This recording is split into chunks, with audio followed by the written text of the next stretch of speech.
As you may remember, Spider-Man Far From Home had that little itsy-bitsy twist during the end credits. You know, the one where Mysterio blames everything on Spidey and reveals his identity to the world as Peter Parker? Yeah, hard to forget, am I right? Well, that shocker certainly set up the next Spider-Man film to have even higher stakes than ever for our favorite web-slinger.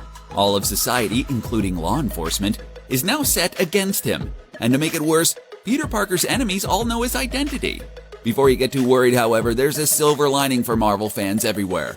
This third installment in the Sony Spider-Man series is going to be absolutely epic.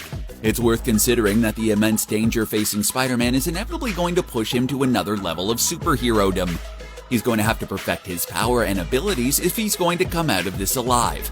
And if you've been following Spidey for a while, this next installment could be a game changer.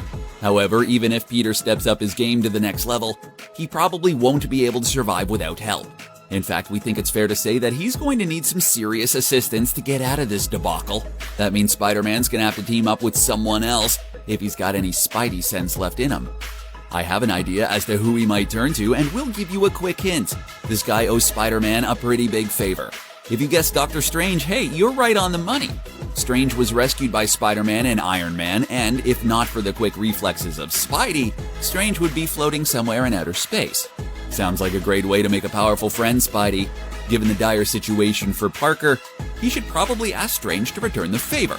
The thing is, it's lucky for Spider-Man that Doctor Strange is indebted to him, and here's why. Doctor Strange is a connected guy who could help Spider-Man make some friends at a time when he's lacking them. Rumor has it that Doctor Strange will be working on creating the Illuminati in his upcoming film, The Multiverse of Madness, a group that Professor Charles Xavier, the sometimes leader of the X-Men, is a part of in the comic books. Dr. Strange would thus deepen his relationship with Professor X, as they would be joined together in a secret committee formed to find ways to avoid universal conflict. Although Peter Parker's plight probably doesn't fall under the scope of the Illuminati, he may need the help of Professor X. Dr. Strange could recognize this, leading to him organizing an introduction between the Professor and Parker. But what can Professor X offer Peter Parker? Well, how did the X-Men come into all this? Well, to start, there have been a lot of speculation about when the X-Men will make their appearance in the Marvel Cinematic Universe. After the Disney-Fox acquisition, fans have been wondering when the famous team of mutants will be introduced into the fray. In fact, there are some fan theorists who have suggested that the X-Men were going to make their debut in Far From Home, the last Spider-Man installment. Now, of course, that didn't happen, but with each movie they aren't included in, the higher the chances become that they'll be in the next one. So it's only a matter of time before the mutants are unleashed on the MCU. So my theory here is quite simple.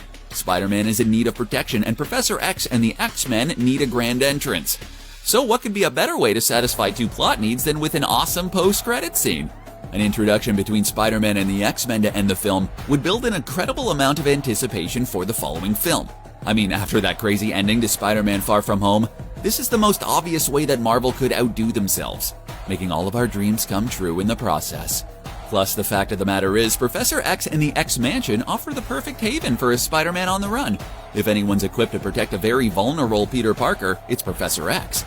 Using his telepathic cloak, he could hide Parker from outside detection, allowing Parker to recover from what we assume will be some hectic events, given the precedent so far in the series.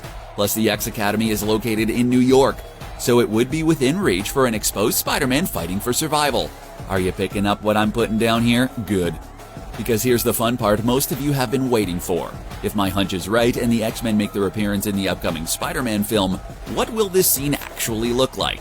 Well, our money is on some true cinematic cliffhanger tactics being employed for maximum effect. For example, picture Doctor Strange saying, "Peter, I have someone I'd like you to meet." And then out of the shadows appears Professor X, rolling himself to meet Peter Parker standing in awe. They shake hands and the scene cuts to black. However, the even more tantalizing question is whether the X-Men themselves could make an appearance. Given the epicness of this scene, why not throw the audience a serious bone? But that leads us to the even more speculative question of which X-Men could be introduced. Would the studio cheap out and only show a couple characters, as Deadpool jokingly commented while breaking the fourth wall in his first film?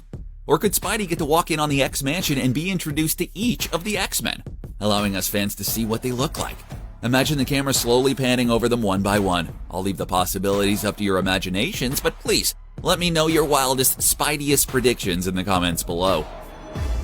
So now, why would it make for an amazing storyline for Marvel to swing Spidey under the wing of Professor X? I'll start off my answer by first asking a fundamental question. What is the defining tragedy of Peter Parker's life? If your head's full of cobwebs, let us remind you about the passing of Uncle Ben. This event caused Parker to lose his father figure and role model. The massive hole this loss left in Peter Parker's life sent Spider-Man on the ethical journey he's been following ever since. It'd make a lot of sense for that path to lead to a new father figure, one that could offer the guidance that a teenage Parker has been yearning for. And to bring us back to the starting point, who, may I ask, in all of the MCU, has previous experience helping young people deal with their mutant abilities? Yes, you know where I'm going with this. Dr. Charles Francis frickin' Xavier, baby. Can you imagine the heights of power and the maturity that Spider-Man could develop under the tutelage of X-Men's famous sensei? Before you say we're going too far with this, consider that Marvel already showed their willingness to give our favorite web slinger a superhero role model. Since Tony Stark is now sleeping with the proverbial fishes, this leaves the door open for a better, more long-term replacement. Plus, although Stark was a hero and the leader of the Avengers, he was missing a crucial link of connection with Spider-Man. He didn't actually possess his own superpowers. Professor X, on the other hand, knows what it's like to be biologically different from other humans, and understands the shame that can cause young heroes. If Parker ever needs someone to talk to, Doc Charles would be that emotional support he needs. Both characters have had their fair share of tragedy in their lives, that's for sure. And what character would be better to deal Spider-Man with some more lines as epic as, "With great power comes great responsibility"? Am I convincing you here at all? Have I caught you in a web of speculation? Admit it, you're intrigued now, aren't you? Hey, what can I say? There's some serious future plotline potential here, and speaking of potential, there's a big hole to fill with Tony Stark out of the game. As his former protege, could Spider-Man step up to the plate and lead the new Avengers going forward? Hey, you can't say it's not a possibility. However, even if Sony and Disney can forge a deal on that, Spider-Man still has some serious growing up to do. With the help of Professor X, Spider-Man could complete his journey to maturity and achieve his full potential as the new leader of the Avengers. If you're hungry for more Spider-Man and X-Men crossover content, I'm about to feed you plenty. Fun fact for all you fans out there, this wouldn't be the first time Parker and the X-Men have run into each other. That's right, there's already a ton of comic book storylines that could inspire future developments in the MCU. The first one we'll explore starts with Spider-Man taking a teaching position at the Jean Grey School for Higher Learning. Now, why would he become so involved in mutant education, you might ask? Well, in this storyline, after Wolverine bites the dust, he leaves a will behind asking Spider-Man to become a faculty member at the school. Fittingly, giving his moral backstory, Peter Parker is responsible for teaching ethics to some of the troubled students there. However, the real reason behind Wolverine's request was that he suspected there may be a student betraying the academy. This leads Professor Webhead having to balance investigating his own students while still having to get his lesson plan in on time. As the story progresses, a student named Ernst confesses that she made an ill-advised deal with Mr. Sinister. When Sinister threatens the academy, Spider-Man, along with Ernst and the rest of the X-Men, defeat the villain and save some civilians in the process. While I gotta give that story an A for awesome, we've left the best possibility for last here. While Spider-Man working alongside the X-Men is super cool, our ultimate hope is that it could lead to the team-up candidate of our dreams, Deadpool. The Merc with a Mouth is the perfect counterpart to rattle Spider-Man's straight-edge chain, and the banter between these two alone would be worth the price of admission. At this point, we can only hope for the movies to catch up, but there's a full comic book series written about their partnership. That's right, the regenerating degenerate actually teams up with Spidey Guy to take down villains together. Predictably, the dynamic between the two is dysfunctional.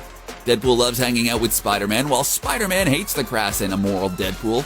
However, as their relationship develops, Spider-Man's able to recognize the better side of Deadpool, and the Merc with a Mouth begins emulating Spider-Man's morality-based approach to being a superhero. However, there's a big catch in this whole story. Deadpool has actually been hired to knock off Peter Parker. Don't worry, we won't ruin the ending for you in case you just decided this series will be your next reading project, and we wouldn't blame you. In short, the series is a really interesting character study for both Spider-Man and Deadpool. For fans wondering where the MCU could go next, this series could stand as a great source of inspiration. No matter where Marvel decides to take Peter Parker, one thing is certain: I can't wait to see Spider-Man 3.